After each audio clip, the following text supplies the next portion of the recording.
Isso foi uma das coisas que te fez querer sair? Tipo, a dificuldade que é a justiça? Não, acho que não. Eu Você não se realizou lá? me realizei. Eu não saí da justiça em razão de uma decepção, né? No fundo, a pergunta é essa, né? Se eu me decepcionei com a justiça e por isso saí. Existem várias justiças. A justiça na primeira instância é uma justiça em regra do direito mesmo. O sujeito apresenta a sua petição, outra pessoa a sua contestação, o juiz faz uma audiência, ouve as testemunhas e julga. Tá. Em regra, é assim. À medida que os casos vão subindo, aí você tem uma interferência política que acontece. Mas isso não atinge o dia a dia de um juiz de primeira instância, não. Você era um juiz de primeira instância. Primeira instância. Tá. Você acha que o sistema judiciário do Brasil, ele é muito mais complexo do que em outros países? Ah, não tenho dúvida. Tipo, isso é um grande problema? Vou lhe dizer uma coisa. No Brasil, só é condenado criminalmente a pessoa se o caso for para a imprensa ou se ela não tiver um bom advogado. É? É. Se você tem um bom criminalista do seu lado e ele conseguiu tirar o caso da imprensa, às vezes o caso não caiu na imprensa por qualquer motivo, ele vai levar o caso à prescrição. Que passou muito tempo, deixa quieto, não se fala mais nisso. Você tem uma infinidade de recursos, você tem uma infinidade de estratégias lícitas. O advogado está certo, ele está defendendo o cliente dele, ele vai apresentar um recurso, ele vai jogar com as regras do jogo. Mas se cair na imprensa, aí complica, porque o peso da opinião pública é forte. Ou se o sujeito não tiver um bom advogado também. Você teve algum caso, quando você era juiz, que foi difícil decidir, meu? Tipo, caramba, eu tô realmente em dúvida. Acho que os casos mais difíceis para mim não são os... Eu fui juiz muito tempo em vara criminal. Tá. Mas os casos mais difíceis para mim nunca foram os criminais. Foram sempre os de família. Pensão, essas coisas? Pensão menos, mas guarda. Porque a vara de família é a vara mais pesada da justiça para mim. Porque é onde o projeto faliu. O cara só está sentado ali porque a ideia dele de família foi destruída. E aí eles estão discutindo com quem o filho vai ficar.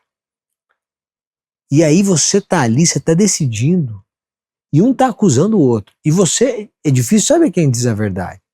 Você vai ouvir um psicólogo, tal, ok, mas mesmo assim. E veja, no mundo normal, é assim, o sujeito se divorciou, ele mora no Morumbi, a mulher mora em Pinheiros, a ex-mulher, o filho estuda ali, tá tudo certo. Mas no mundo real, é assim, o cara largou da mulher, agora ele quer ir para Porto Alegre. E aí ele quer levar a criança para Porto Alegre. Aí você está decidindo o seguinte, se uma criança de 7 anos fica aqui, no Morumbi, se ela vai para Porto Alegre. Você está mudando uma história brutalmente de vida de uma criança de 8 anos. Você quer ouvir a criança. O que uma criança de 8 anos vai te falar? Que não tenha sido de alguma forma induzido por alguém. E ela vai mesmo como para depor, assim? Não, ela vai ser ouvida por um psicólogo, né? Tá. Depois dos 12 o juiz ouve. Tá. Mas antes disso ela vai ser ouvida por um psicólogo e tal. Mas mesmo assim, né? E você dá um peso muito grande. Né? É difícil. Esses são os casos mais difíceis. Tem qualquer... Por exemplo, dívida. Eu já ouvi falar que a única dívida que pode dar cadeia é não pagar pensão. É isso mesmo? O cara pode meter o calote em todo mundo, não pagar nada, ele nunca vai ser preso? Se não restar configurado um crime, por exemplo, de estelionato, ele não vai ser preso. O que é o estelionato? Estelionato é eu te enganar para obter a vantagem. Exemplo, eu viro para você e digo assim, porque uma coisa é prejuízo. Então vamos supor, se você tem uma padaria, você tem a padaria há 20 anos, agora você quebrou.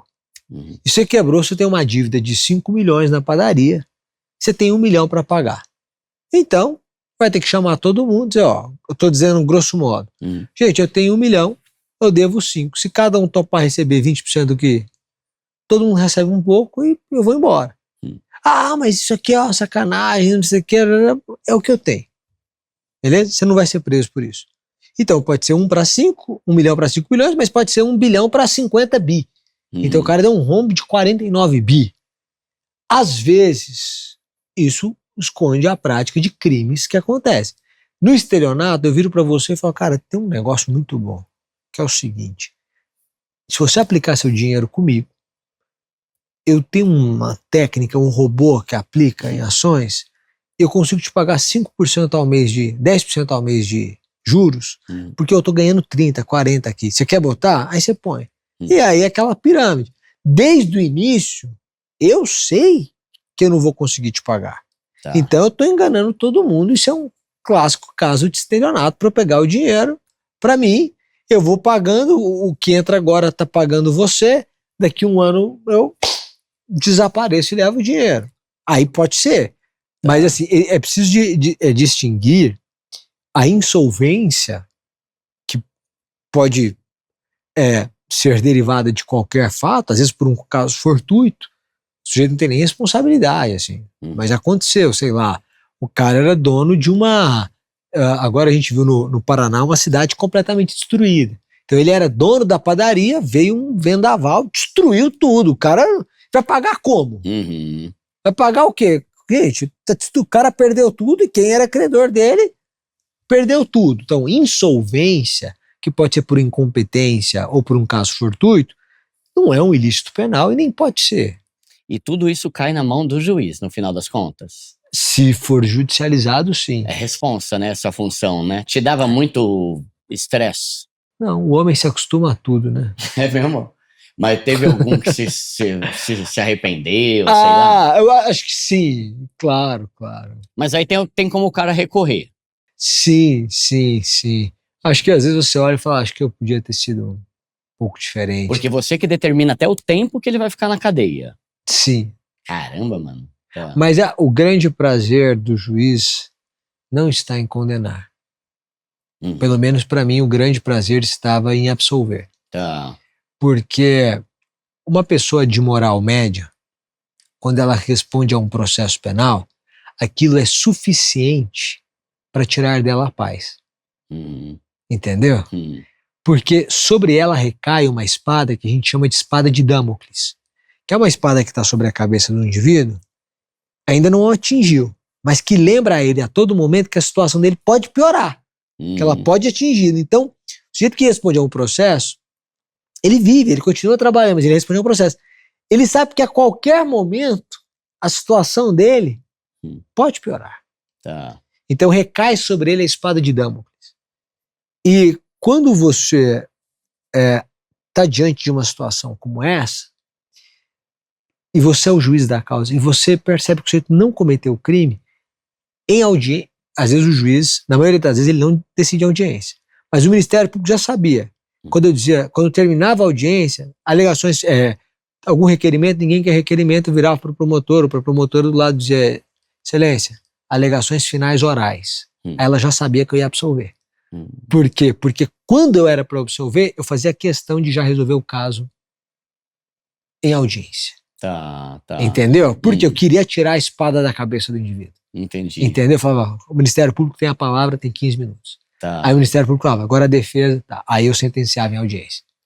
Aí sim, porque eu queria tirar. Esses foram os meus melhores momentos. Os momentos em que eu falava assim, não, esse cara